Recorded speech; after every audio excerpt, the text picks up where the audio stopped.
And we appear to be live. This will be a clean, fun episode.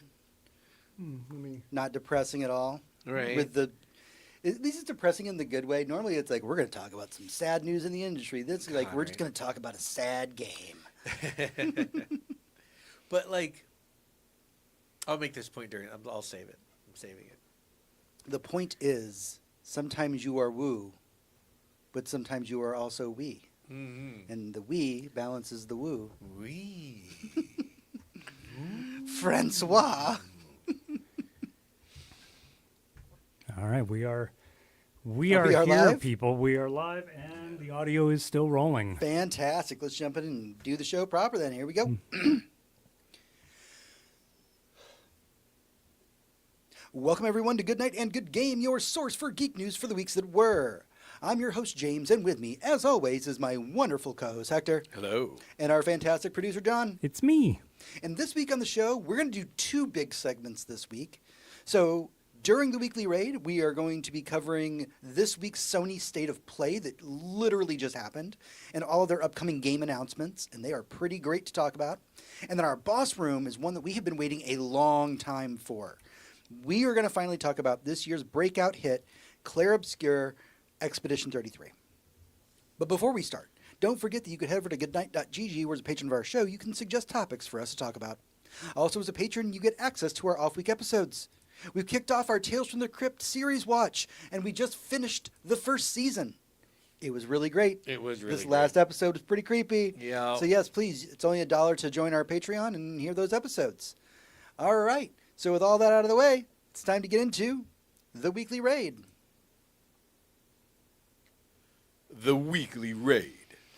All right, everyone, welcome to the Weekly Raid, your roundup of this week's geek news. With it being a slower news week in the world of movies and gaming, Sony has blessed us with a fantastic state of play that we're just going to dive into. So let's just get right to it. The first thing that we need to talk about is what opened the show. Yeah. Let's talk, and Hector, I'm going to have you lead this conversation because you have definitely know more about this than I do. A little game called Saros. Saros.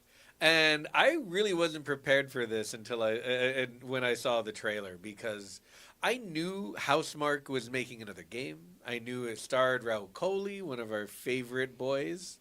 His girlfriend's also a part of the industry, and she's amazing too, by the way, Lana. Mm-hmm. But yeah, Raul Coley doing video game acting in our video game by Housemarque. Housemarque famous most recently for their PlayStation 5 launch-ish title called Returnal. Returnal is a roguelite game where you basically start the day over every time and try and run through a series of levels. It is sci-fi, and it is a shooter, a third-person shooter. It is also a bullet hell, so it's a lot of things. There's a lot of things going on there. And I knew Housemarque was making another game, and I knew it starred Raul Coley. I did not know that it was Returnal 2. This is Returnal 2. This is exactly like Returnal, down to the enemies, all of the gameplay, the effects, the beautiful like synergy between dodging and shooting and weaving. Apologies, and define using your bullet powers. hell. A bullet hell is a game where enemies. Oh, so let's talk about like older arcade games where you're in an airplane and there's a bunch of airplanes coming at you from the top of the screen, and they're shooting a bunch of bullets at you, and you're expected to dodge while you shoot. We call those bullet hells. Yes. Copy that. So, in this game, even though it's 3D, every enemy will shoot so many bullets at you all of the time, and it's up to you to figure out how to dodge this shit. So that's a bullet hell. So what we have here is, basically Returnal 2, starring Raul Coley, with One of the most beautiful men to ever exist. Yeah, in every way, physically, mentally, emotionally, the in terms of accent. talent, the accent. Oh man. Yeah. Yeah. That's a beautiful man right there. It's like a deer. It's just gorgeous in that way. So yeah, I did not expect to be this excited for this trailer, but as soon as I saw it, I'm like, put that in my fucking face right now. Mm-hmm. Put all of this in my face, because Returnal was amazing. I played it on PS5. I played it again when it came out on PC. I'll probably do the same for this game, because they're not just all of the things I described, bullet hell, roguelite, shooter. but they're also little mystery boxes to where you don't quite understand the plight of your character until you get further into the game, and their plight reveals itself to you, and why they're there and why you're doing what you're doing while they discover all this alien shit on this alien planet that keeps repeating. They know it's repeating, and they have a lot to say about it. So, yeah. To distill it in its, cannot in wait its till to smallest play form, Returnal, if you've never played it, is Groundhog Day with guns. Yep. Absolutely. You wake up in the same place every morning and you go on about your trying to escape or at least figure out how you are, where you are, why you crashed your spaceship onto this planet. Yeah. It's really Yeah, cool. I was watching the trailer for this going because we knew that this game existed. We knew that Raul Coley was your title character for it, but we really didn't know much about it outside of that. And so this was our first real look at the game. Right. And immediately my reaction was to go to our little group chat and go, right, so I need to go play Returnal. Yeah.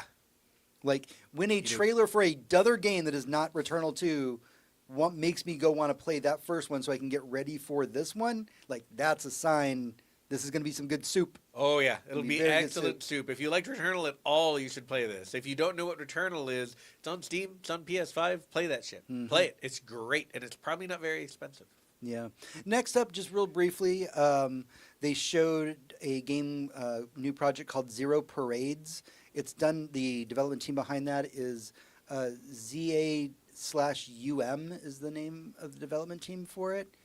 Yeah. Very weird concept. It's This is the next game from the people who did, well, Disco Elysium. Disco Elysium. And when I say who did, it's a real fucking complicated, like, way to use two words. We would need an entire episode to talk about what happened to Disco Elysium. Yeah, and what happened to that studio and what it looks like now and who owns the rights versus who owns the storyboards and the who created the gameplay. It's very much a Fear 2 versus Fear Project Origin situation going on right here.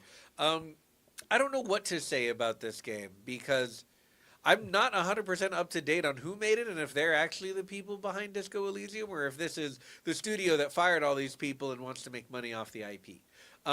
It's definitely the engine. Yeah, it's 1,000% the engine because it looks exactly like Disco Elysium, which is a gorgeous art style. The gameplay seems the same. You know, it's a whole bunch of roll for initiative checks. You know? So if you're unfamiliar with the gameplay of Disco Elysium, saving you the plot, which is a very simple detective story to start with. Yeah. We won't get into the rest of it, but the idea is they created an engine and a way of playing the game that does involve dice rolling, like the game does random dice rolls for checks just like you would in an RPG, except for they build their system around failure being an okay thing to have happen. The game is actually vastly more interesting when you play Disco Elysium when your character fails a check. So as an example, the very beginning of the game, you play a detective, he goes outside, he's supposed to check on this dead body, and when you go to look at the dead body, you have to roll to not throw up. And that sounds dumb, but it affects the crime scene. Yeah, it does. And so, like, that's a part of, like, failure is an okay state to have. And that's really what Zero Parade seems to have going for it. Yeah, I mean, we'll know more before too long, I'm sure. I know that if the community likes this game, they will sing its praises to the mountaintops because of how wonderful Disco Elysium was. And I know that if this isn't it, Chief, they will also give that impression Absolutely. immediately. People who love Disco Elysium love Disco Elysium. Yeah, this is one of those ones that when it comes out, of course, check reviews. Always check reviews. Don't pre-order video games. But for this game in particular, check the community reviews. Check Reddit. This is going to be a big community review. Yeah, game. check check the Steam reviews, which is something I would never say most of the time. But just see what the people who love Disco Elysium have to say about this game. All right, next up, we have to talk about this. Holy shit. And I realize that Gears of War has already been like announced and or coming out for the PlayStation, but I'm still getting used to this new world that we live in. Yeah. So when I saw the trailer for fucking Microsoft Flight Simulator 2024 coming to PS5, I was like, what? Because we're working our way towards that one console future, one game at a time. And it looks great. What can we say about Flight Simulator that hasn't already been said? Yeah. They said that it will not come out with PSVR support, But I was sitting there watching this, going, man, but if it God, hits I it, bet holy I shit. bet this thing runs really fucking good on a PS5. Like, given the hardware that like isn't I mean, honestly, look, let's we're not going to get technical about this, even though we're a bunch of us in this room are tech people. But like, the last generation Xbox and PS5 were like a hair split away from each other. Right, this isn't like the PS3 where they were running off different completely One had different faster chipsets. RAM, one had faster hard drives. Yeah. Other than that, they were the same fucking machine. Same fucking machine. So I think that for those of you who like Flight Simulator, you're going to be super into this. Yeah. Well, what can I say about Microsoft Flight Simulator that hasn't been said? I mean, every time I look at it, I'm like, man, I should really check that out. But every time I think about checking it out, I'm like, I don't know if I want to learn to fly an airplane today. Right. Because how I that's feel. exactly what it is. And One to one, here's how you fly as an somebody airplane. who has at one point in my life flown a plane, I don't even want to try and relearn how to fly a plane. Right, and there are helicopters, and there are gliders, and there are Airbuses. Yeah, and if you there get are the expansions, jets. you get like the Dune craft and shit like that. There's Yeah. so much cool shit in this video game. If you're at all, if you are a young person and somehow stumbled across this show, and you think you might have a career in aviation, you should absolutely be playing this fucking video game. Like every day. There are stories, and this is how far back this series goes. There's been a Microsoft Flight Simulator since I was a kid. Oh God, yes, I There's remember what so it used many to be like. iterations. I got my plane to take off on my PC compatible with a 5.5-inch floppy. Wow, Amazing, you right? dated yourself so hard. And like we hear stories about people doing, auditions the wrong word, interviews for actual like jobs flying airplanes, and they'll clock like 30,000 hours in the Yes, simulator. it is a valid system of measurement that you And can. someone's give like, them. how did you afford that much simulator time? It's like, well, it's Microsoft Flight Simulator. I wasn't in the $2 million machine that I have to rent time out on the airbase. This is a game that right now costs you like $60 to get, but Yeah. back when it first came out, it was one of the few, and I use the term game loosely because it was just a simulation, would cost you like hundreds of dollars. Oh yeah, Like, and it only had a couple planes in it. Yeah. but again, it's 1-to-1. Yeah, absolutely. Next up, that they showed at State of Play, they showed off Battlefield 6. We knew this was coming. Yeah, yeah, we got a looks story great. trailer or something. What we know about it, though, is that it is influenced by several movies, including Generation Kill and Civil War.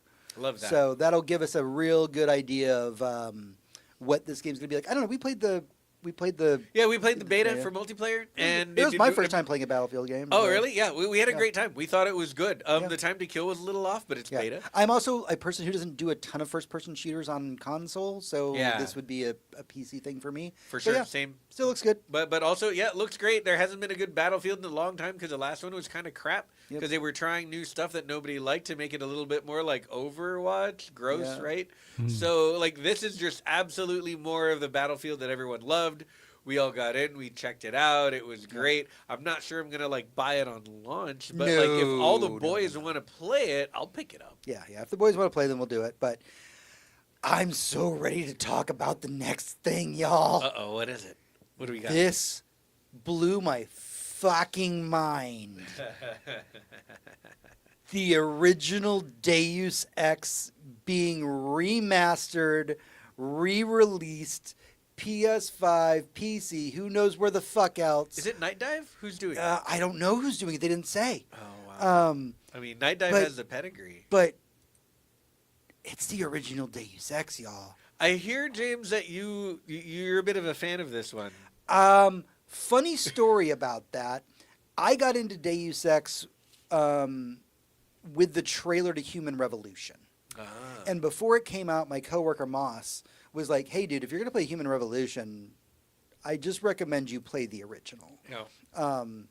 And then sat down and I did play the original. It was a bit jank. Oh, for like, sure. honestly, broken as shit. It was Yeah. even broken and jank back then. But it was still good. It was fun. The story still really the story kind of holds up even worse Oh, now yeah. that we've gotten older and the world is where it is now. We're so much more Um, cyberpunk now than we were then. Right, but we don't have any of the cool parts about Cyberpunk. Yep. But yeah, Deus Ex Remastered. I don't want to open a can of worms here, but it's like more of a reskin, I guess you would say, right? It is. Remastered, not remake. So yeah, Yes. yeah. So Okay. it's Yeah, a yeah. it's a skin. I believe they Yeah, said they went and cleaned up some of the bugs because Yeah, there's a lot of bugs. Cleaned up the bugs, tightened Yeah. up the mechanics. Remember, this is one of the original immersive sims. Yes. Like the when term this- didn't exist. Yeah, when this game came out, all of these different systems that are supposed to immerse you in the game didn't work together. They had to invent ways for all this stuff to work together. It used to be you have a weapon and the enemy reacts to it in a specific way, but not that you have something to distract with, something to call with, something that explodes, and using them differently has different circumstances. There didn't used to be, here's a building, you need to get into it. There are probably 5 ways you can do that. That didn't used to be a thing. Levels were linear corridors that you walked it down. Everything that you need to know about Deus Ex is in the first mission of the game. Absolutely. You're a cyberpunk. Before you start, they give you a stat screen, like a D&D stat screen. Yep. You put your points where you want to. By the way, Deus Ex is one of the few games where if you don't put points into firearms, you can't shoot a gun. Yeah, you're bad at shooting guns, and it should not be something you try and interact with the world with. And you know what? You have a lot of other options. You don't have to use a gun. But the first mission, you show up and they're like, there are terrorists in the Statue of Liberty. Go find a way to kill them.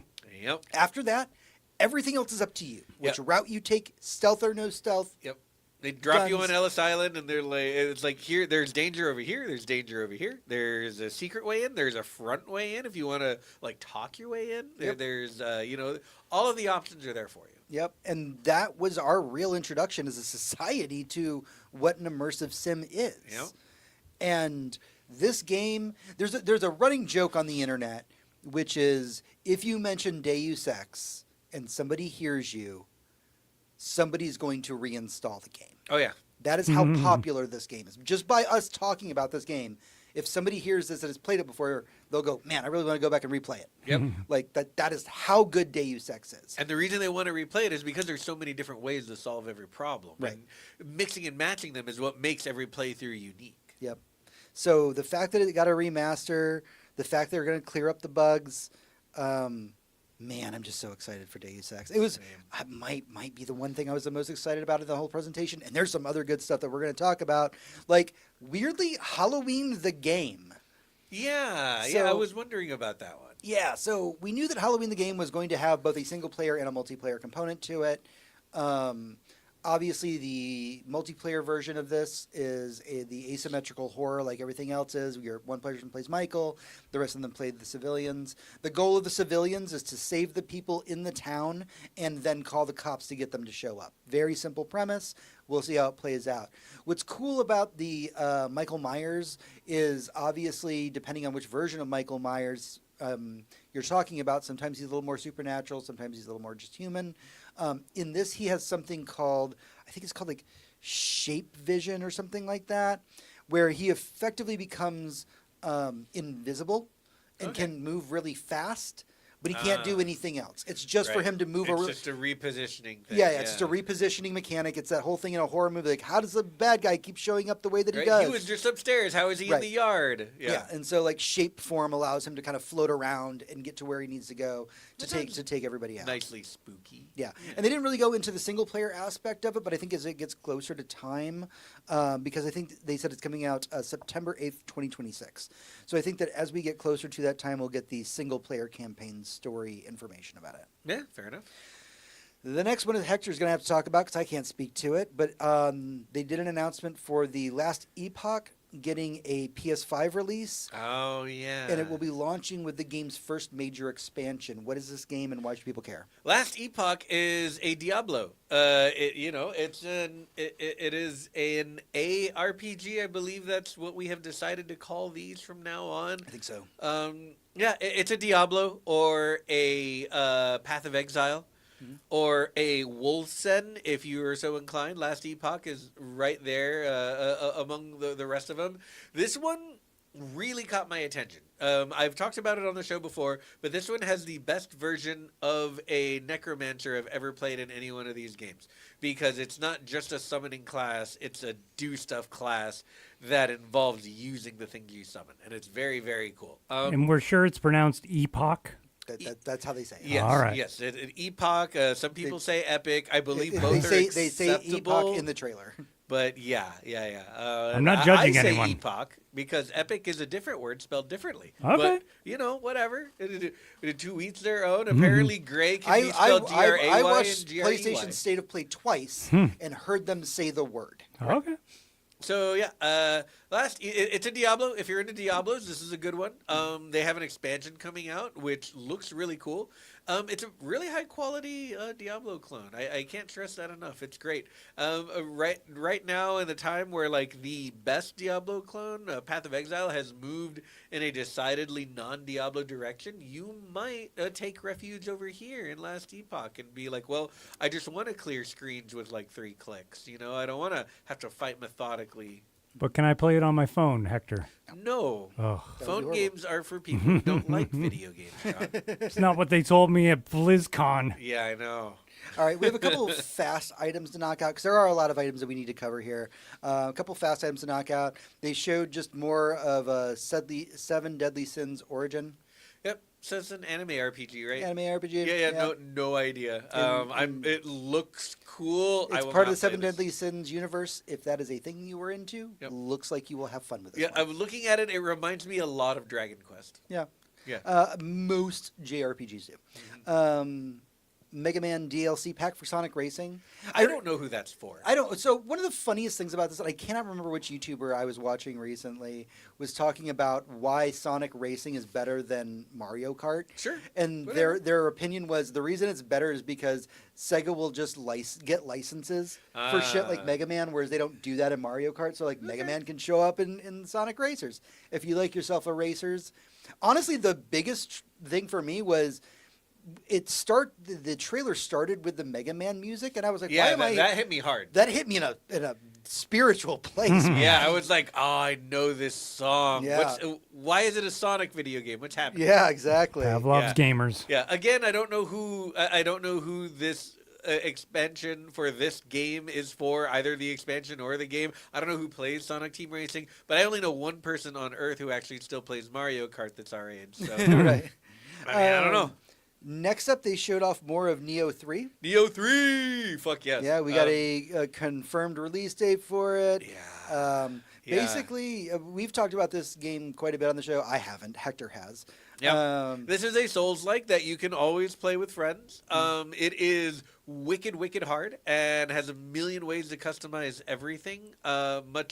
Again, it's a Souls-like, right? Like it very game like is meant to teach animation-based you. combat, gauntlets before save points, difficult boss fights, counter mechanics, parry mechanics, pick and choose mechanics, whether you want to be countering or parrying, Fashion mechanics. or dodging. So many fashion mechanics, and like a million different aspects you can put on your weapon. Let's say you're using a Kusari Gama, which for people who don't know is a little scythe with a chain with a weight on the other end. You you're think we swinging don't that all bad know boy what a around. Safari Gamma is? And the or you can use tonfas, or you can use your fucking fists, or obviously there's a katana. There's also a small katana. There's also a very large katana. There is also a spear that feels a little bit like a katana. There's a lot going on with the weapons, and you can make them all, I don't know, maybe fire or ice or poison or lightning or other things. And that'll all mesh with all the rest of the combat and everything the enemies are doing. It is a chaotically complex game when it comes to all the different systems and the way that they interact. But if you spend the time, much like Monster Hunter, to really absorb yourself in it, it'll take over your life for like a month or so. And I can't wait to boot up part 3 with Ross, and hopefully James will join us this time. I think I will. And it's gonna be a good time with us, all of us getting our asses beat. But next up, another game that I went, what? that Stephanie Sterling went, what? Yeah. Dynasty Warriors 3 Complete Edition Remastered. Okay. This was Why this one? wild. Yeah. But I remember the moment I saw the trailer for this, I was like, Sterling's going to lose their shit because they just put out a video not like a month or 2 months ago that was about how this was one of their favorite Dynasty Warrior She does games. Dynasty Warriors like every 4 episodes. Yeah. Right, but they're always like, the new one sucks. Yeah. Yeah. And this video was very specifically like, I always talk about why the new ones suck. Here's the best. So hold on. Yeah. If I was to insist on playing Dynasty Warriors. I would just play that one. That's I the would one to just play play. that Like, one. Yeah, that's the yeah. one. like wait for the remaster Just and wait play for the that remaster. one. Get Yeah. that one. Enjoy Okay, because yourself. I have never once played a Dynasty Warriors, but every time I see one like being played in a movie or on a TV show, I'm like, that looks like a It lot actually- of fun. It, So, it absolutely can once be. a year, or honestly more like once every 3 years, I get the scratch, the itch to like play a Dynasty Warriors game, and like I'll pick up like Dynasty Warriors Gundam or something like that because Right. they do IPs. Oh, There's a Zelda one. yeah, the most recent one that I played that isn't a Dynasty Warriors game, but was literally the Persona 5 one. Oh, right. That they did as an actual like sequel to Persona 5. That was a whole lot of fun. Let's do a couple more quick fires. They showed up the trailer for Code Vein 2 that's coming to PS5 January 30th. Code Vein 2026. was an anime Souls-like. Yep. This is the sequel to that game. Yep. When I say anime Souls-like, you should know exactly what I'm talking The about. trailer literally opened with a big titty goth girl, anime character. They knew what their Yeah, audience was. and like they were a like, city besieged by some kind of weird gunk that Yep. looks vaguely angelic, and Yep. everyone's costume is just the drippiest you've ever oh, seen. absolutely. Everyone I looks cannot incredible. wait to see the cosplay that comes out of this game. Oh, absolutely. Like- and the gameplay is very interesting. It's that Yeah. kind of like it has the caution of a Souls fighter, but it has the spectacle of a Devil May Cry. It really so does. You really kind of have to like let those things gel in your mind to be able to play this game. Yeah. But it's very cool. Yeah, looks very cool. Next up, they just gave some more information about the Final Fantasy Tactics trailer. They just said that, hey, it is coming out this month. Yeah, Look forward to the... And this is the Final Fantasy Tactics remaster at this point. Yeah, I'm pretty sure I have this Yeah. game on both my phone. I feel like my toaster has it at this yeah, point. and like probably two different phone stores I have this game on. Right. I've always felt like less of a gamer for never having really got into Final Fantasy Tactics, but It's the best one. It's the I best one. get it. Then they showed up this. This is the trailer that blew my fucking mind, and I don't mean this in a like it blew my mind. I was so excited for it. It blew my mind in a. This series has done so well. They keep making them. Right. It's a series called Let It Die. Yep. In the original was like a free to play game that only came out like 6 years ago or something like that. It was Yeah, it was like free-to-play a game. PlayStation 4 kind of like multiplayer only weird arena like dungeon thing. Yeah, it's a straight up like roguelite in that like you lose everything, your character dies, you lose any customization to your character, like you lose it all when you go, and then you maybe get a couple of power ups and go from there. But I remember playing the original one and going like, I mean it's fun, but I don't see how this could keep going. Yeah, I'll tell you what it reminds me of, and it's just so that I can describe the game to y'all a little better, because I don't expect any of you to know what this game is. But there was a game that Ross pulled me into at some point called Eternal Return. And the premise was you picked a character archetype that had certain abilities, and you were put onto this map, and your goal was to get stronger, a lot like a battle royale. Like, you move from place to place, you pick up items or you pick up power-ups, and they make your character stronger. If ever you meet another human being on this map, and they are not directly your partner, you're gonna fight. You're gonna fight because if they kill you, they get all your shit, and vice versa. So, a lot like a battle royale, you have this giant space where you're wandering around, and the goal is to pick stuff up. But if you encounter another person who wanted to pick up your pickup, you're gonna fight. And I was going to And say the last person on the map or the last team on the map win. the aesthetic, it reminds me of High on Life, but maybe that's just because it's I mean, the recently aesthetic on the is- brain. It is very the aesthetic is very silly in that way. Yeah, absolutely. Let's see. Oh, the next one they showed, this is one of the ones I really want to talk about for a second. They showed off this game called Chronoscript, The Endless End. And I don't know if us talking about this is going to do this game justice. If there is a trailer that if you're listening to this in podcast form that you should go look at the trailer for, it is Chronoscript, The Endless End. It's a 2D adventure game where you're in the pages of a manuscript, and like the pages will flip as you're going through it. Games that get me, right? I've been thinking a lot about games that have been really affecting me lately. Games with like very unique art styles have been getting me lately, and games that have very unique and original stories or gameplay mechanics. And watching the trailer for Chronos Script, because it's another one of those games, there's been a few of them that come out recently that really take the idea of playing a game inside of a book. Yeah. And every time I see one, I'm like, it looks so good. You know, like Plucky things Squire like, was great. Yeah, Plucky Squire, Pentiment, things like Oh, that. yeah, Yeah, Pentiment. these are all games that just like we're gonna. It's not just like it looks like the page of a book. Like the book will pull back, and you have to like manipulate the pages and things of that nature. Yep. Looks fucking great. All right, we're almost done with the news part of this. They showed off just a release date for Crimson Desert, which is March 19th of 2026. One of the things I did briefly want to talk about was Sony showed off a trailer for their new wireless desktop speakers. And I know a lot of people are like, get your hardware out of my video Oh, game thing." shit. Desktop speakers. I kind of liked these. They look nice. I don't know why anyone would ever make wireless speakers, but Yeah, but they look super they are cool. promising And if they work well, yeah, they are promising these things are going to fucking work great. And one of the really cool features about it is that you can program multiple profiles into the speakers. Apparently, oh, that's nice. so they can because they're wireless. They can sit at your computer, but when you go to play your like PS5 in the living room, you can bring the speakers with you, and it'll adjust to wherever you're playing. It also sets up with the PlayStation Portal, all that stuff. Yeah, So- you know what? And Sony has a history of making really great peripherals, even if they're often overly expensive. But do they have a wireless subwoofer with them? Probably not. They said that I'm you out. don't they are saying that you don't need it because of the bass I'm in the out. speakers. I mean, they're desktop speakers, right? Yeah. It's not a sound system. Yeah. I'm out. They showed off the October PS Plus lineup. Those are going to be Alan Wake and The Last of Us 2 Remastered. Okay, yeah. Or- Alan yeah. Wake's great. If you Yeah. haven't played it, play it. Then play Yep. part 2. Yep, there you go.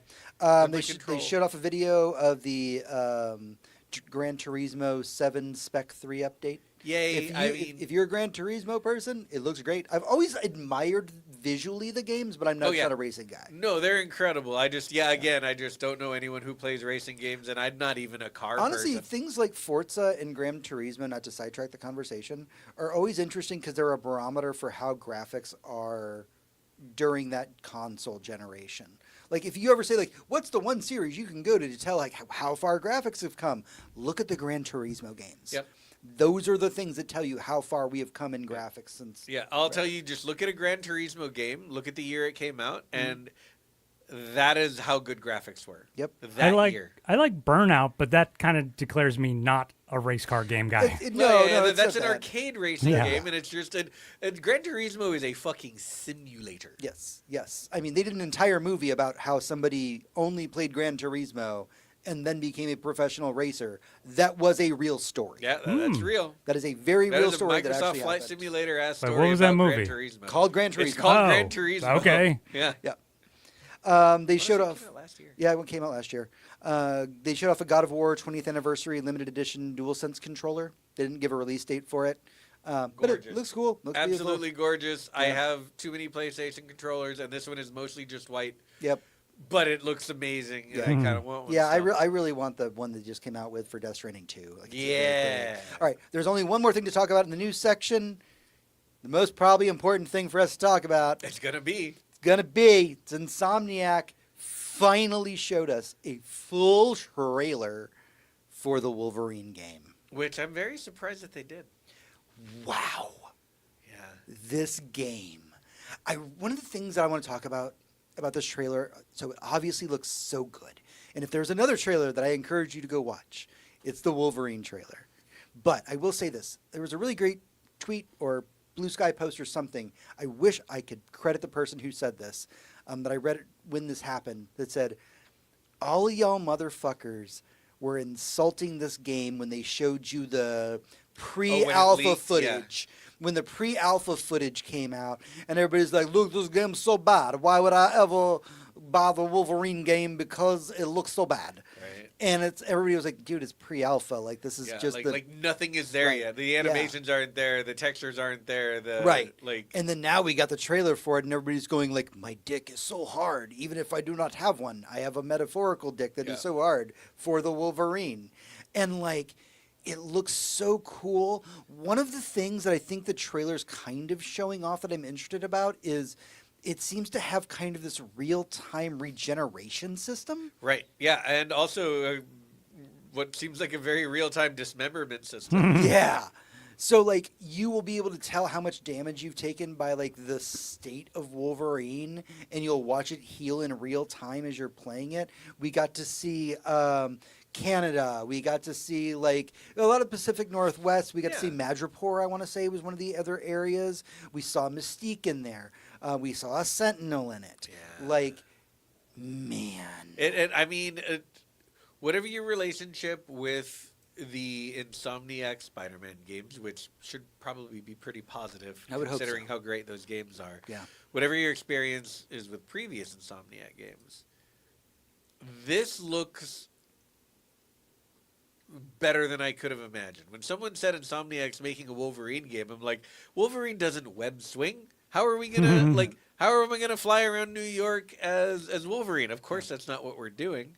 But I'm not sure Spider-Man translates, and it doesn't from what I've seen. They just made a whole other video game about a whole other Marvel character, and it seems to really fit that character, and I love it. My thought about this, and I could be completely wrong. This is just me doing a hypothesis on the whole thing. Here's my theory: Spider-Man naturally lends itself to being an open world game, right? Like, so that works for Spider-Man. Spider-Man and Miles Morales get to have these open world games where they kind of go stop crimes. This looks like Wolverine, but Uncharted. Right? Yeah, absolutely, it does. It's got like this bespoke story like vibe to it. Yeah, it looks like it's gonna be a very tight story. You're going from set piece to set piece. You know, who you encounter is who you encounter. Man, it looks really good. Like, and I gotta say this just by the way, because y'all know I do love me some comics. I have for the longest time fucking hated Wolverine as a character.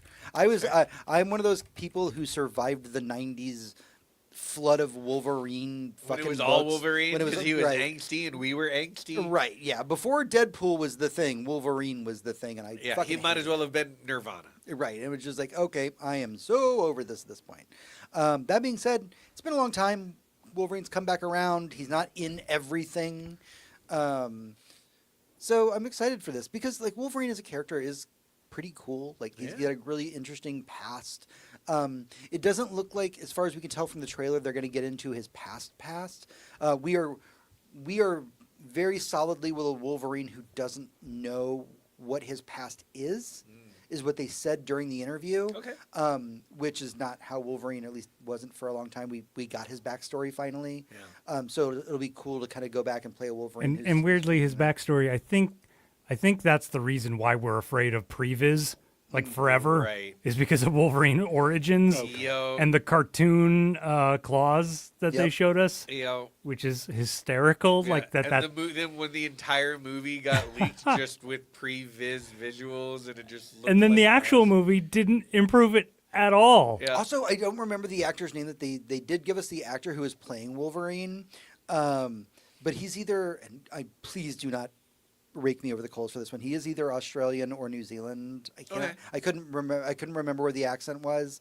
And I was like, oh, is that just where we get all our Wolverines from? Do all of our Canadians Wolverines come from this part of the world? Yeah, I mean, when you got a winning formula. Yeah.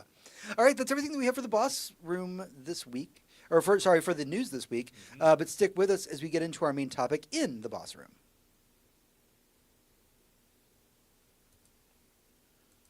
Boss room.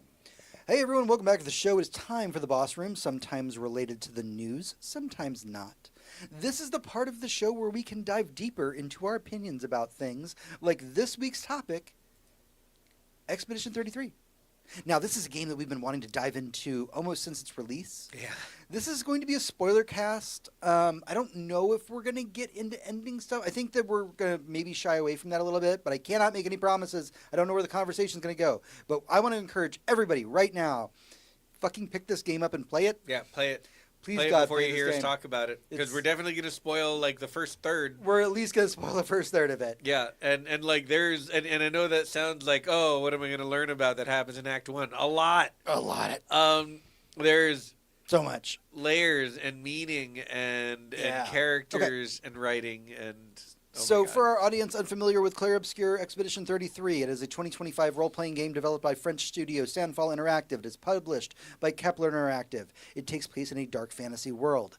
In this game, it follows the volunteers of Expedition 33 as they set out to destroy the Paintress, which is this divine being that is that causes something called the yearly gommage, which erases those at or above whatever number she writes. Yeah, and we need to explain this because it's important, and like even just what James just said right now. How do we elaborate? So they live in this world where, at a certain point, they're on an island and they can see out into the distance, and the world seems pretty much destroyed. But out there, beyond their city, there is a giant woman, and she paints a number onto a mountain. And that number is how old you are. And if you are that old in the number, you vanish on the day she changes the number. If you were 99 and the day she writes 99 on there, you vanish. The next year, everyone who is 98 will vanish. Not a big deal. But the point is, when we enter this game, when it's starting for us, we have a couple main characters. One of them is 32 years old, and this woman who he dated a while ago, who you get to know very briefly, is 33. And today is the day they're painting the 33. And he gets to watch her evaporate in his arms, knowing that this is what happened to everyone who was 34 last year. This is what happened to his parents. This is what happened to his parents' parents. This is what happens to huge swaths of the society every year when a new number is painted. All of those people on that day vanish completely. No recovery, no nothing. No one knows where they're going. They just know the paintress is out there, and on a certain day, the same day every year, she lowers the number by 1. And so ever since then, ever since she started doing this, they have sent out expeditions of their own people to travel out into this destroyed world, this wilderness with, no cities, no running water, no food. They're just gathering and fighting and doing whatever they can to try and get over there to stop her doing whatever evil fucking shit she's doing. No one has ever come back. And it's never stopped. But every year they send a new group of people, all volunteers, to go and try and save society from counting down to oblivion. And that is where we start Expedition 33. We're going to dive a little bit deeper into the plot here in just a second, but I want to give you a little bit more build-up just before we get there. One of the big things about this game is that almost everybody involved in Expedition 33 or Clair Obscur Expedition 33, on this very, very small team, most of them were complete unknowns. Developers who were very new to the industry. A bunch of people work for Ubisoft. They were under the guidance of a director who came from Ubisoft, and he was very tired with how difficult it was to get a new idea made within this big AAA studio that he was working for. From there, they found their composer from a music forum. Their composer made video game music as a hobby. Never once had he ever had his music in a video game before. He was just on a music forum. He grew up playing video games with his dad and loved the idea of making video game music, but never thought it would be a career. Random website, middle of nowhere, got hired.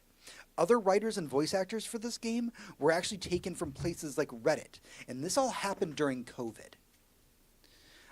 So over the course of COVID, basically they made this little studio. They said, hey, let's put together a little game.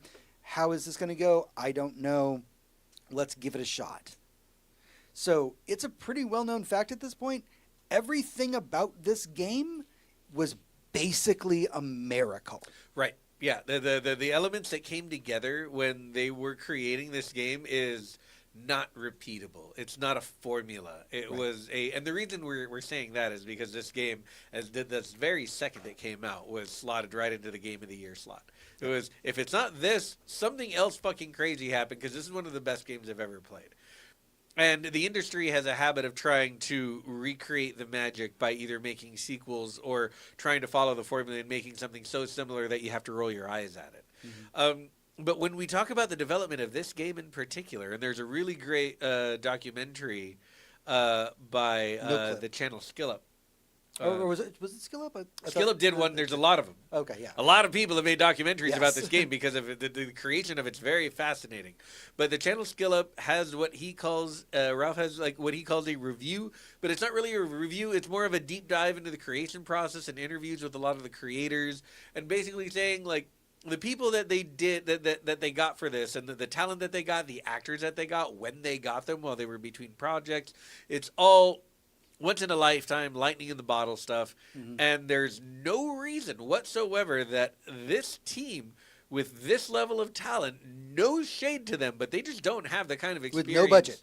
And that a team like Naughty Dog might have. And no budget, a AA budget to create a game that looks this good, plays this well, has this kind of themes, this kind of systems, and that they're all diegetically important to the story. That doesn't happen. So let's talk first about the combat of this game, because Yeah. you cannot talk about Expedition 33 without talking about the combat. Right. Because if you've never played it before, you go, "Oh, it's just a turn-based RPG, right?" Yeah, it feels like a JRPG. It's a JRPG that gives you an extra button, and that extra button changes everything. 2 extra buttons, but yes, Yes. absolutely. There is, when it's your turn, you can press different buttons to decide what kind of action you want to take. Do you want to just directly attack? Do you want to use a magic ability? Do you want to heal someone, yourself, or some member of your party? All standard tropes. Classic JRPG stuff. Now, when the enemy it's their turn, your job in a JRPG is to sit back and see what they do to you. But in Clair Obscure, Expedition 33, your job is to lock the fuck in, to lean forward in your chair. And if you're feeling like you've got the magic, you can press the dodge button. And you might be able to just completely dodge all of the damage that they're dealing, which is pretty cool. It's difficult, but it can be done. Now, if you dodge at the exact right time, you get what's called a perfect dodge. And that can restore some of your action points, allowing you to do more things when it's your turn again. But that's one button. The other button is parry. Now, parry has the exact same timing as a perfect dodge. And a parry opens up all kinds of windows for you. But the most important one is the ability to immediately hit back. If you parry correctly, when someone attacks you, you will attack them back.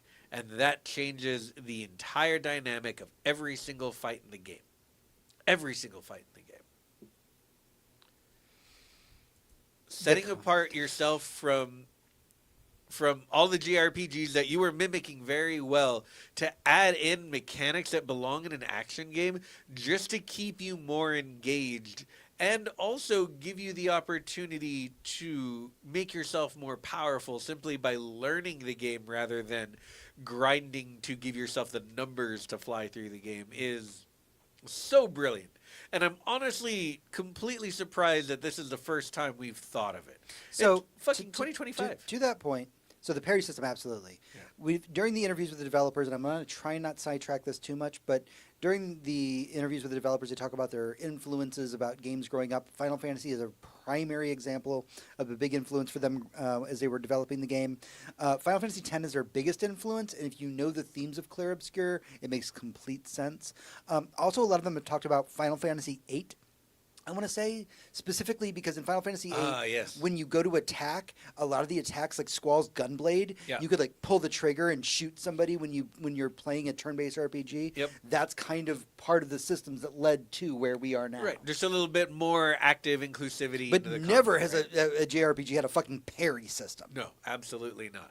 And that's not the only mechanic I want to talk about and I might expound upon this more later when we get into like story and themes. But there's this thing that you can do where you equip trinkets, right? You can hold like 3 of them, and they'll give you certain abilities based on what they are. And it could be something like, hey, when you parry, you get even more action points, or hey, when you dodge, you'll heal a friend. You know, something like that. Just tiny little trinkets, and there's a million of them in the game, and they all do different things. And if you wear a trinket and win battles, you can get the ability to equip the ability of that trinket permanently in a separate slot and use a different trinket. So over time, your characters will just continue getting these abilities more and more, and the game will get easier. And easier isn't the right word, but it's the first word that comes to mind. The combat will get easier, and the combat will make you feel more like, oh, I've seen this before, I've done this before, I've got this handled. And there are fights that can last literal seconds in this game. And that is not because of how easy the game is, but because of how good you've got. But then it'll be late game and they'll throw something insane at you and you'll be like, I don't have the right combination of abilities to get through this, but I know if I configure my character in a certain way, I can one-shot this thing. I can kill this thing before it has a chance to make a move. And that becomes a huge part of the strategy of playing the game later. It isn't just that you ground your character to 9999 level. It's that you figured out the part of the game that makes this easier. Yep. And when you know that the game is all about fighting current systems, about revolution, essentially. Imagine a French game about revolution. Wow. I know, Who'd have right? thought? Novel concept. And about, the more you grow and the more you understand the way that the pieces of the system work, the less it has a chance to fight you correctly. And the more you can just move on away from it. While the parry system is novel and incredible, and it probably one of the most enjoyable parts of the game, it was the pictos and the trinkets that really made me think about how the game presents itself to you in its combat. And it feels deep, when you think about it. It feels like something you could write an essay about on its own. Yeah, and we'll get a little bit more into the background and the culture of the whole thing, but this is a game that is created by a French game development studio, very much rooted in French history. I mean, the shot is of the Eiffel Tower destroyed in the background. Yep. And the big question of the game that kind of looms over your head as you're watching it is, why is the city called Lumiere? Did they just forget that they were in Paris? These are all things that a person who hasn't played the game might ask. And I'm going to tell you right now, the answer's in the game. Oh, yeah. All the answers to everything. Everything has a mechanical reason. Everything has a story reason. Yep. But let's talk a little bit about the characters. I think that's the next thing I want to get into. Because Expedition 33 has just some of the most amazing, beautiful, tragic characters just ever put into a game format. Yeah. Our main character, Gustav, who we start with, who watches the love of his life be melted away in front of him. Early in the game, after the expedition sets off and they land where they're supposed to land, and an incident happens, and almost everybody from the expedition dies, and Gustav thinks he's the last one.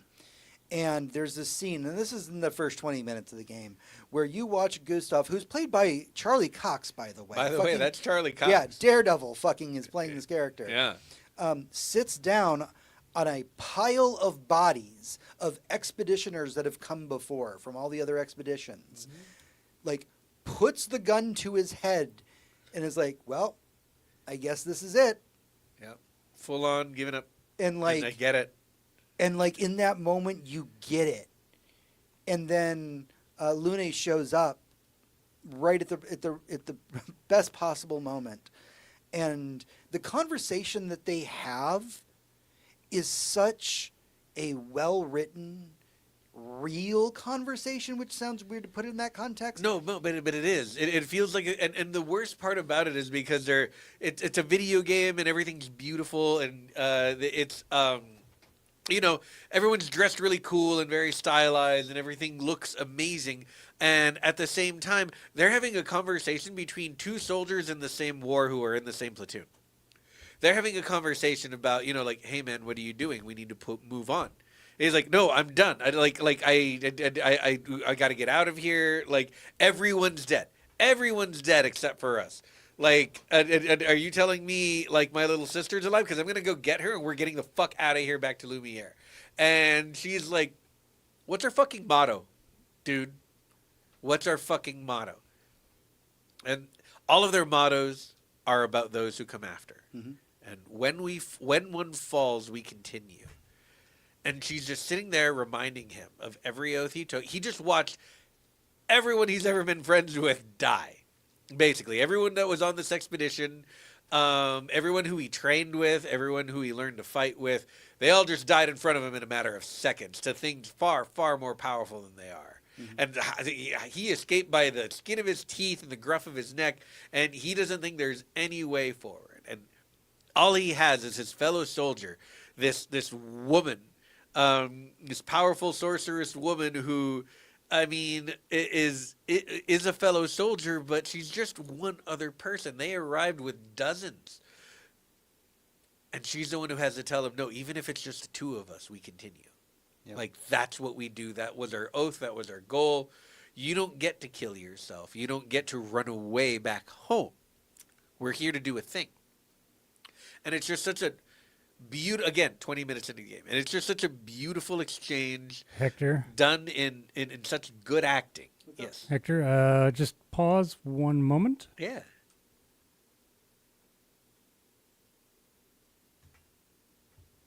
I got a write error, Uh-oh. and I'm trying to get it to restart.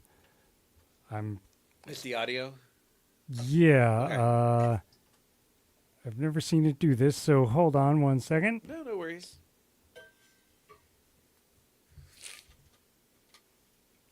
Sorry about this live audience. We're Yeah, I'm sorry about.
Hello, tested. There we are. Okay, we got hear you. audio Fantastic. again.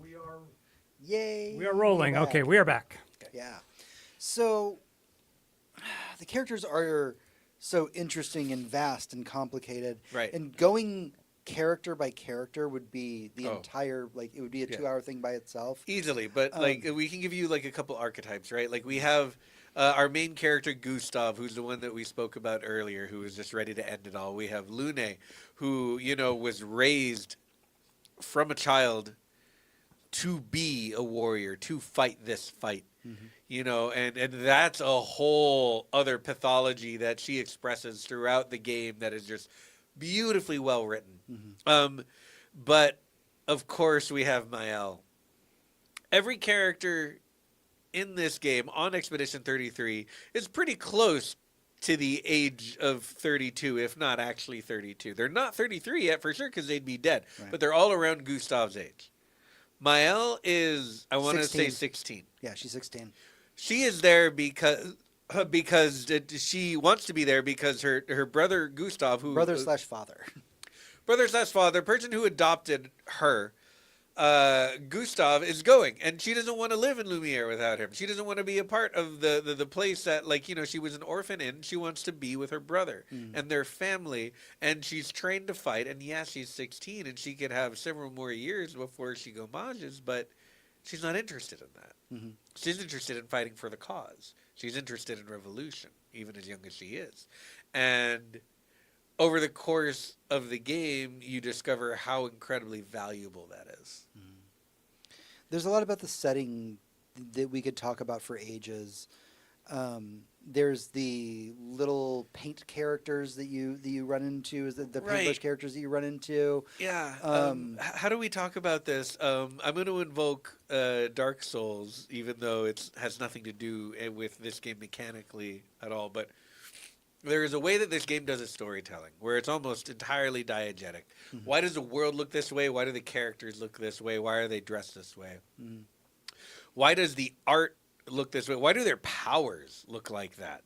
You know, it's all so unique that like a fireball doesn't look like a fireball. It looks like, you know, a million flames coalescing into a single spot. It looks like something someone would design when they were being very extra. Yeah. You know, and without spoiling anything going on, the more you stare at the game, the more you learn of the story, the more everything you're looking at makes sense. And there's this nonstop wall-to-wall aha moments. Mm-hmm. If you're really paying attention, which you will be because it's an exhilarating story. Yeah. But the setting is telling the story just as much as the dialogue and the cutscenes and the combat. Like I said, everything comes together. Why does it look like France, but they're not calling it France? Right. Why is this one of the more fascinating things, and I will not give the answer for this one, but if you haven't played it, the game tells you the kind of difficulty level of the different areas of the game. Yeah, it does. And so the game will tell you, like, hey, you're probably out of range for this thing. And as you're going through it, you'll notice that, like, sometimes you'll be like, well, I'm definitely high enough level, but let me go fight this thing. And you'll go and fight a little, like, side boss that you will do 9,999 damage to, and it won't flinch. Yep, and it'll one-shot your party. It will one-shot your party. Mm-hmm. And there is a place in the game where you will get an ability where it breaks the 9999 barrier. It's a part of the story. Yep. It is not like, oh, a little item we picked up, guys, and that's going to break the 999 barrier like in Final Fantasy. No, it is a fucking part of the story. And let me tell you, that part of the story, not okay. Yeah, yeah. And I say that as it's really good, but Jesus Christ. What you have to go through emotionally for that barrier to break, fuck. Yeah, and that's probably one of the strongest examples I have of the game telling you the story through its own mechanics. But you spend 2/3 of the game knowing that no matter what level you are and what level the enemy you're fighting is, the max amount of damage you can do in a single hit is 9,999. This was a limit on old RPGs in the Nintendo era, and they kept it in games like Final Fantasy 7, 8, and so on. It's a bit of a tradition. And so seeing it in this game didn't make me like bat an eyelash because like it's a JRPG. Yeah, the max is 9,999. But when you can break that, and the way you break it, and the way that you break it for all of your characters, even though it's only initially on one, is so beautiful and poetic and interesting, and again leans into the themes of like learning things and revolution and what you can do to make your plight easier simply through teamwork. Mm-hmm. Everything is connected in this game. When we were said that there was the phrase that they use early in the game where she says, you know, when one falls, we continue. Right. When you die in, or when you win a fight in Expedition 33, instead of saying press X for the next screen or whatever, it says we continue. Like you press the button for we continue. Everything is connected. There are multiple plot twists in this game. I'm not going to spoil all of them because I really do want to encourage people to go and play this because Jesus fucking Christ. Play this game. I do want to talk about the Act 1. We'll talk about the Act 1 twist to kind of give you a feel for it. Game opens, you play as Gustav. He loses the love of his life. His little sister says, hey, I'm going to go on this expedition. He's like, I really wish you wouldn't. You have your life ahead of you. Again, when we were talking about how everything is connected, everything matters, in a lot of games, the question of the gomage and all these things, maybe the NPCs wouldn't really give a shit. Maybe because that's not the point of those NPCs, right? They're just here to get you the story. Or I'm a shop or there's something. a fucking conversation you have at the beginning of the game between not Gustav, but the love of his life and another woman. And she says, hey, it's your responsibility as a woman to have a child because the world's ending. And she's like, why would I have a child if the world... They have a philosophical debate in the first 10 minutes of the game. Oh, yeah. As to what this post-apocalypse world, what is right and what is wrong. And the game does not give you an answer. The game just lets you sit on it and really lets you think about that question. Yeah. Is this woman selfish for having children? Is this other woman selfish for not having children who may go on the one expedition that works? Right. Like who's right, who's wrong, and you learn that the reason that Gustav and his girlfriend aren't together is because they disagreed on this exact point. Yep. It's a game that will just throw something like that at you and make you think about the world in that way without ever telling you or even giving you a moment's peace about who is right and who is wrong. You never see either of those characters ever again after the first 20 minutes of the game. Like, it is not for the game to pontificate upon whether or not it is right to have a child in the face of climate change. I mean, gommage. It is up to you to decide what works for you. Yeah. Which is kind of the entire point. And so as you go through this, like I said, there's multiple plot twists that happen within the game. And at this point, I'm going to kind of just leave out Act 2 and 3's twist because I feel like those can just stay. Let's talk about the Act 1 twist. And that one is the Act 1 is called Gustav, I believe. And you play as Gustav and you go through all these things. Man, and you get this really cool tech tree for like all of your skills. Yeah. But you notice that like some of them are kind of locked off, and you're like, well, it's only Act 1, so those are probably skills that'll come unlocked later in the game. And you're going through it, and it's great. And then the guy who killed everybody on the beach at the beginning of the game shows up, and Mael's there and Gustav's there, and they had a conversation not 2 hours ago about if this dude shows up again, we just run. We don't fight him, we just fucking go. And he shows up, and then he just fucking murks Gustav. Yep. The fucking main character right in front of you. And then that's the point where you're just staring at Expedition 33 going, wait, what? Wait, like, I'm in a cutscene. Right. Oh, no, now I'm doing the fight. Oh, yeah, I'm they so make dead. you do the fight. They make you do the fight. Yeah, and you're like, I'm so dead. I'm so dead. Wait, I can heal. Nope, I'm still going to die. This guy's fucking wiping. I'm dead. Yeah. Yeah, and that was my thought at the time. I had 4 other characters in my party at the time, 3 other characters in my party that I was playing as. But when Gustav died, I was like, I died. What now? Mm-hmm. Because it wasn't a JRPG death. It was a story death. Yeah, that I was this just was sitting fucking there. Aerith in Final Fantasy VII. Yeah, participating in, watching happen, watching the other characters react to it, watching them all being very cleverly written in a way that they weren't available to help or stop what was going on. Yeah, and there's a conversation later in the game having to do with that exact fact that I'm not much of a tears guy when it comes to media. I will do a cry at a movie more than a video game, because with video games I'm usually very locked into what I'm doing with my hands. But everything about the story and the way that it presents itself to you lends itself to you being able to not think about the controller for a second and really just absorb what's happening. Yeah. It's just... And one of the things the game does, and I will not spoil the character, but I will tell you that like after Gustav dies, another character named Verso shows up. And I'm going to tell you right now that everybody I talked to that was playing Expedition 33, as I was talking to, because I beat it before you did. Yeah, you did. And so I was asking you probing questions without being like spoilery about it. Yep. And I was like, so what do you think about Verso? And a lot of people had the same opinion. They're just, fuck that guy. That dude just showed up after Gustav died, and now I have to fucking play as Verso. Fuck this dude. Yeah, like, I don't need Verso. I have other members of my party. Fuck that guy. Yeah. And then by the end of the game, you're like, let's talk about Verso a little bit. All right, we need to... Jesus Christ. We need to discuss what happens Right. with Verso. I don't want to spoiler for this character, but question. Did he become the way he became because he was trying to do the right thing?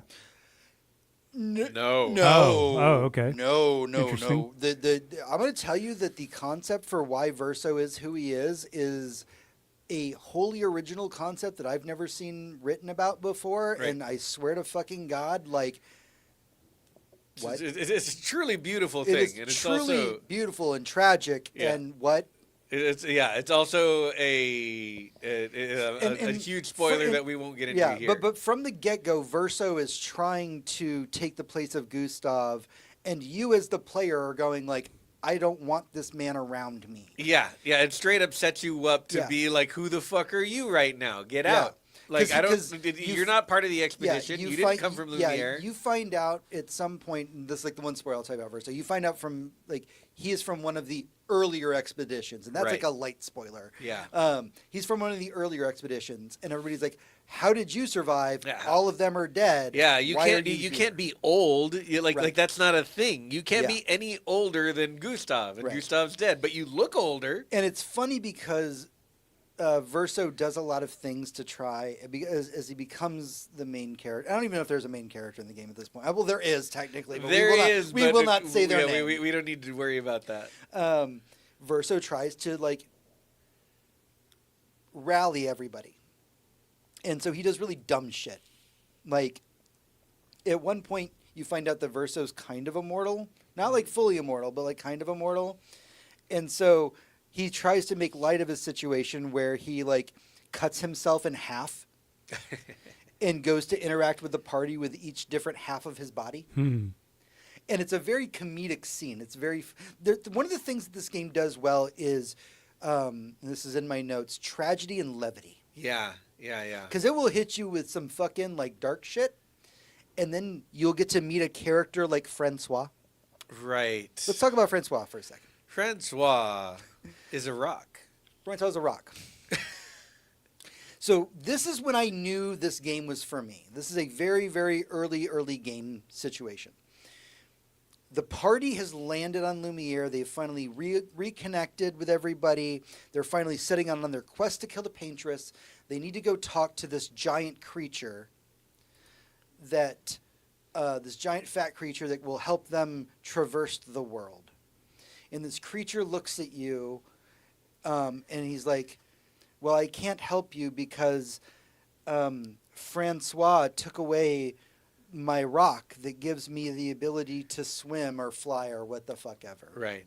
And you're like, and the Charlie Cox Gustav character comes out and he goes, okay, All right, so you got a crazy quest for us. crazy quest. Yeah. Go get your rock. I'm assuming that's on the other side of the continent. We got to go do all of this shit to go get your rock for you to be able to do this thing. Like he's saying what Yep. the player's thinking. Yep. And he's like, all right, where's Where's Francois? Yeah. And he points to his left and he says, right there. He's my neighbor. Yeah. He lives He's in, like, we're in a cave. He's in the other side of the the cave through that tunnel. Yep. You just go talk to him. And then Francois yells at you from the other room. Yes. And you start to laugh because it's like, rah, fuck off, stay away. Yeah, he's just like, get the fuck out of here. Why are you talking about Get off me?" my lawn. You go to meet Francois, again, who is a rock. Who is a rock that is talking to you, who is just in the other room, who is beefing with the guy you need to take the quest from. And the game has so much humor to it that when like he goes to attack you, it says, instead of being like Ice 3, Ice 4, it says like Francois conducts the most powerful ice attack in the world. Yeah. To hit you with it. Yep, and it's fine. It's not like the most powerful attack in the It really world. hits It's you for just like 5 hit points of damage. yeah, it's no big deal. This entire fucking game, the way that it balances tragedy and levity. Yep. And not in an annoying way. It's never No. Whedon-esque, you know. It's not quipping or looking at Nope. the camera and going, well, that just happened. All of the humor takes place between the characters with them making jokes that are relevant to them. Yeah. It's, you know, it's never meta. It's never about the story they're participating in. It's all about them as real people characters in this real situation. And that being said, it's genuinely funny. Like Yeah. 99% Like actually of the laughed. time. I laughed out loud, and I very You rarely do. laugh out loud at things. Yeah. And just, it's so good. Expedition 33 is a game that is a very tight experience in terms of Yeah, it's not overly long. When you think JRPG, a lot of the times you can think something like Dragon Quest, where it's like 100 hours. Yeah. 40. So you got 40 hours. 40 for this hours. guy, It's a very beginning to tight end. experience. The maps are very linear, but they still allow for exploration. Yeah. It does this really cool thing where on the map, on the hub map, when you get to it. Overworld, yeah. The overworld. There are some areas that are full explore areas. They are like, wow, I get to spend 2 hours in this area and get to learn and do all these things and all these quests, even if it's a side quest. But there's also areas you walk into that are just a single. I would call them a stage scene. Yeah. It's like it almost looks like one of those rooms in Resident Evil that had like, and I'm talking like original Resident Evil 2, right? That was like a painterly background that your 3D character was walking around in, and you just look at this room and it kind of tells a story. Yeah, there's It's like, that. there's like a single item that you Yeah, get and there's from going in one there. item to go get to reward you for going in there, but you're just kind of looking around going, what the fuck happened here? Yeah. And eventually you'll know exactly what the fuck happened there. Yeah. And one of the cool things that's a side quest in the game is the Nevrons, I think they're called. Yeah. And those are kind of the bad guys. You will meet some Nevrons that are not aggressive, and they will ask you to do things for them. And if you do things for all the Nevrons that you meet, there's like 8 of them, you unlock a thing. And it's cool. It's interesting to see that not every... The game is saying that not all of these people you think are bad guys are all bad guys because you think they are. Right. Some of them are just part of the system, and they need to survive too. We're getting close to the end of this, but one of the things I wanted to very briefly talk about is the music in this game. Oh, so we God. had mentioned that the composer had never been a video game composer before. This soundtrack is one of the longest video game soundtracks to ever exist. They did a concert, or about to do a concert in France that I believe sold out in minutes. Yeah. And I don't blame them. I want to go. It is a soundtrack that is completely like this French orchestra that does the whole thing. This guy made the whole thing himself. I got to listen to some of the translated lyrics, and I was kind of happy that I didn't know French because the lyrics kind of spoil some of the game, actually, if you know French. Yeah, so currently you're, and we'll get into this a little bit later, but currently you're just at getting towards the end of, if you haven't finished it already, Metal Gear Rising: Revengeance. Yes. And the thing about that game is there is a lot of original music in the game, and especially when it comes to the boss fights, the music, the song, the lyrics in the song are describing the boss fight you're having. Yeah. This is the same thing. Mm-hmm. When I think of God tier soundtracks that are better than the best soundtrack of all time, soundtracks that are so good that the game isn't as good without them, like not even close to as good without them, and there are certainly games on this list. I think Final Fantasy VIII is one. Obviously, Nier Automata is one. There are a lot that I'm leaving out, but this game instantly goes on that list. Like maybe even straight to the top. The music in this game is some of the most hauntingly beautiful stuff I've ever heard. It's meaningful. It has musical tracks that just coincide and scan so well with what's happening on screen, even though it's a song someone wrote about the game, that it on its own could bring you to tears. And I'm talking about some stuff that happens towards the end of the game, but like the song alone, the variation on the theme of a song you've heard 100 times just to let you know how hard in the paint we're going for this fight, it just, oh man, like all the hairs on your arm just stand up straight to attention when you hear stuff like this.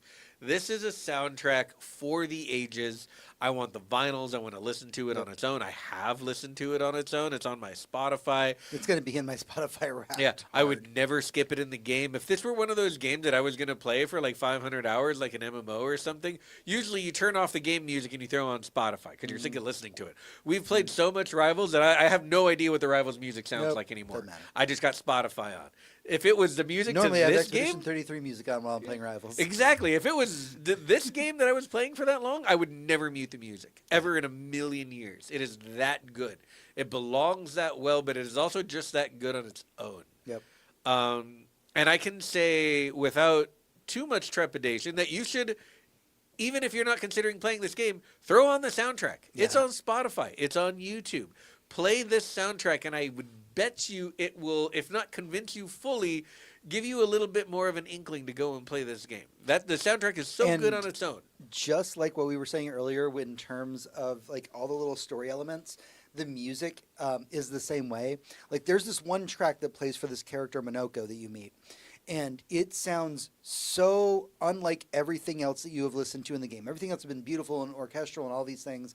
And Minoko's theme song is this electric theme that has this like wow, wow, wow, like start to it. And people figured out why it starts the way it does. And when you do, it's really sad, y'all. It sounds like a fun, happy song. And then you realize why it is what it is.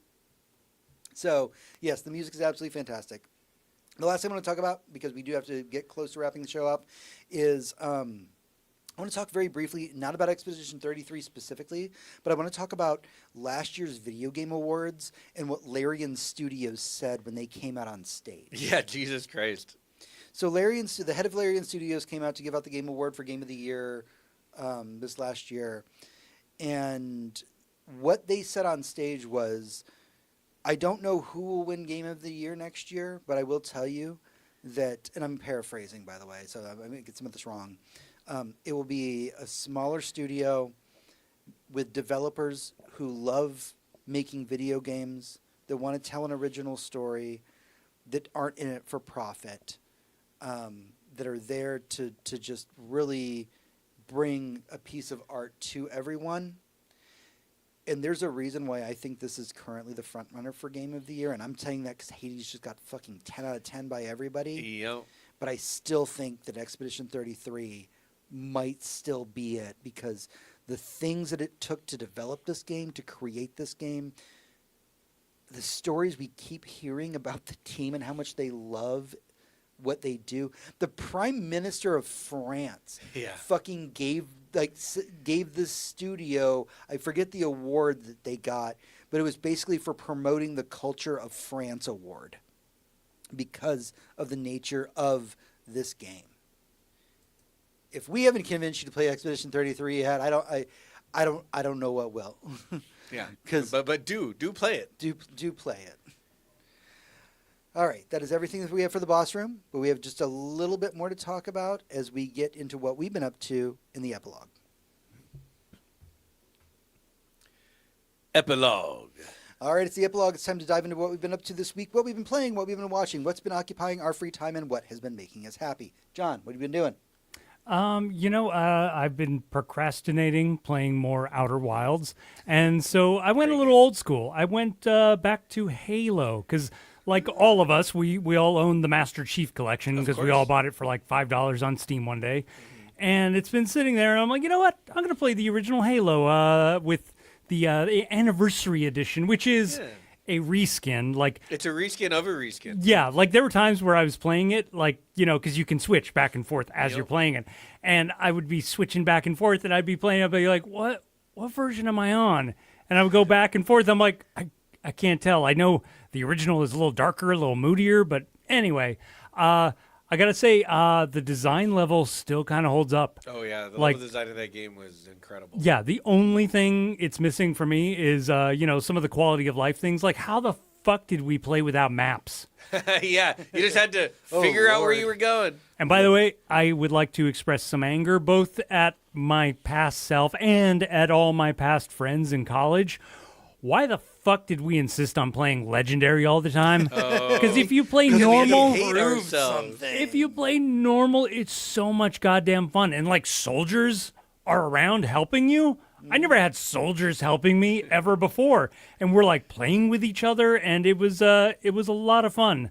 I have been playing a little bit of Halo 2, and it's been fun. And that one is definitely more than a reskin. It's like it's a remaster, they do the whole... hit me up when you get to ODST, my friend. That's my favorite Halo. Oh, yeah, we right? can play some ODST. I'm down. Actually, that's the only reason I bought the Master Chief Collection, is because ODST Firefight is one of my favorite things to do when I can't think of anything else to play. Yeah. Fair.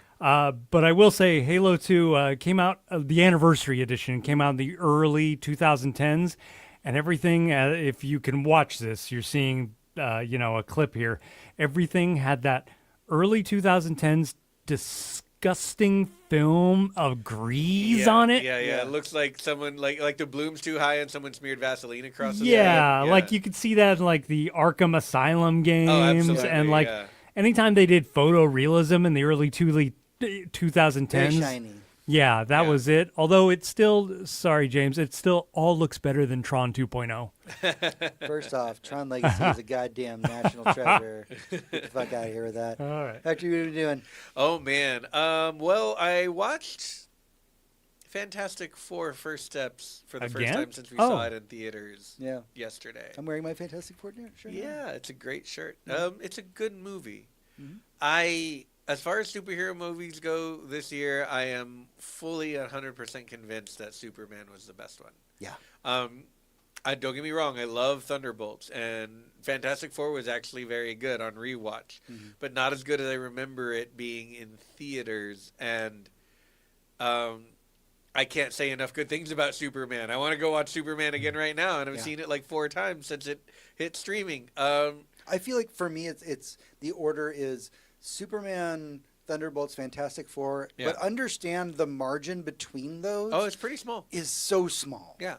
It is super tiny. But also, like, Superman and Thunderbolts made me fucking feel things. Yeah, very true. Like, it made me do a big sad in a good way. And I like when media makes me do a big sad in a good way. Yeah, no, absolutely. So that was really interesting because I really wanted to see how Fantastic Four holds up well. Yep. Still one of my probably top 10 movies of the year. Just if we're fighting between DC and Marvel, which I guess we're not doing anymore, yeah, Superman won. Let's see. We've also very much been enjoying Peacemaker and Alien Earth. That has been fantastic. Those are both amazing. We're not going to talk spoilers about any of that shit at all. Nope. Just to tell you, watch both of those shows. We will do You're spoiler fucking up casts if you're not after watching they're them. over. Yeah, very, very good. We will probably do a boss room on each show. Yeah, watch out for sheep. Yeah. Let's see. Video games, of course. Of course. I am playing yet another candidate for Game of the Year in Hollow Knight Silk Song. Yeah. Talk about a game with diegetic storytelling. It's almost entirely diegetic and atmospheric storytelling. It feels a little safe as far as sequels go because they did just make more Hollow Knight. That being said, I can't fault them for that because it was originally DLC for Hollow Knight. So, like, I can't be mad about it, even though it took them 7 years to make it. I don't know, because man. They're a studio who doesn't do crunch. And That's how doesn't I felt fuck with about their Death people. Stranding too, man. Yeah. I was like, why complain about it? It's more Death There's Stranding. nothing to complain about. It's such a great fucking game. Yeah. And they really did play with it. I have been likening it to, like, the Symphony of the Night to Castlevania. And someone pointed out, like, not exactly in the soundtrack department, and I can kind of agree with that. The soundtrack is great, don't get me wrong. But the soundtrack to Hollow Knight was very much on the list of Claire Obscure style games. You're like, this is one of the best soundtracks ever made. The game Yeah. doesn't work without it. Absolutely. So, not quite there, but in the, like, you start this game off incredibly powerful compared to your character in Hollow Knight. And you have so much more to do and so much more to find and so many more ways to augment your play style that it's just, you know, when you bolt those parts onto Hollow Knight, it makes for almost an entirely new game. I am loving Silksong very much, and I don't have very much longer to play it. I got about 2 weekends left to play it, and it's kind of long, but I got 2 weekends left to play it, and I'm working a lot right now, so I don't have a ton of time to play games. Before Ghost of Yote comes out, In days. in less than 2 weeks, I have 2 weekends, and then, like, the next Tuesday it comes out. And after that, you can miss me on everything. You can miss me on whatever else I'm doing, because I'm going to be fucking playing Ghost of Yote. Until we go to Japan. Until we go to Japan. And then I'm cosplaying Ghost of Yote. But yeah, that's mostly what I've been doing. Just a whole lot of Silksong and TV shows with my friends. And, of course, Rivals with the boys at night. Yeah. Not a whole lot going on for me. Not to make it sad bitch hours, but I mean, I did get laid off a couple of weeks ago. So a If lot of you my need a time- tech person, Yeah. Yeah, I if don't you're know what watching you do, this and James. You I'm want sorry. to employ a director of IT, this is the guy. Yeah. So I've been doing a lot of job searching. That's a lot of what I've been doing. I was playing Metal Gear Solid Revengeance. I had a really good time with it. I've been playing on my Steam Deck, which has created an unfortunate problem where during the last boss fight, there's a certain action that you're supposed to perform, and it's very difficult to do on a controller. I did some research, like literally on Reddit, and they're like, "Yeah, dude, you have to fight that boss with a mouse and keyboard. Like you have to." So for me to finish the game, I'm going to have to install it on my PC and then maybe try it to see if I can get it to work properly. It's just so frustrating that I had to put it down. That being said, with Hades 2 right around the corner, today, actually. Yeah, Hades 2 came out today, by the came way. out today. Play that. I have actually been playing the original Hades because I realized that, like, I beat Hades and that I got, when I played it on my Switch, I got credits. But there's a whole story that happens post-credits in Hades, and I never really got around to doing that. And so I've been spending time in the Hades universe and doing all those quests and kind of getting myself excited for Hades 2 because you guys are going to play it before I do. Oh, yeah. So I'm kind of like buffering myself while you and Ross get through it, and then I'll jump in and play some Hades 2. It's fantastic. It warms my heart. Yeah. Other than that, there hasn't been a ton going on that I've been watching. Like, I did watch another season of Fargo, season 4 of Fargo. That was fantastic as always. But really, it's kind of comfort shows right now as I have to get up and deal with the dredge of the fucking unemployment, everything that's going on right now. Yeah, but it's okay because the economy's booming. Sure, it is. Absolutely. Everything is normal. Yeah, there are jobs everywhere. There are We haven't jobs- lost like 14 million jobs in the United jobs States in the last 8 everywhere. minutes or It's something. completely safe to take Tylenol. Everybody is doing so good. By the way, if you're looking for a just- video producer, editor, director, That guy, screenwriter, the guy on Yeah. screen right now. Yeah, hire him. please. So, with that in mind, without making it too much of a downer, we really do appreciate all of you who tune in every week. And to those of you who are new, welcome. thank you. The handful of you who are on our Patreon, you guys, the money that you give us does go into the show that we put on for y'all every week. That isn't like money that we go and spend on blackjack and hookers. It's definitely not enough to do that. Yeah. Forget the blackjack. It does let us buy like memory cards and new cameras and things like that. We love what we do. We're a very small team. It's the three of us. And at least the show has given me something to focus on that wasn't the unemployment or the state of the world. So thank you to everybody out there. And for those of you who are here for the first time, welcome. We hope you like the show. That's everything that we have for the show this week. Don't forget that you can head over to goodnight.gg, become a patron of the show. You can head over to facebook.com/GNGGcast, where you can chat with us, as well as at GNGGcast on Twitter. And goodnight.gg on Blue Sky to talk to me directly. We're back on Instagram. I believe we're at GNGGcast or at GNGG on Instagram. I will need to We'll grab that. link to it. We will link to it. But yeah, and we are working on getting on TikTok and stuff soon. But yeah, until next time, for Hector, this is James. And for James, this is Hector. And for you, this is me. Everyone, good night. And good game. Shaw! Thank you all for joining us. We appreciate it. Thank you all. And we are ending the stream.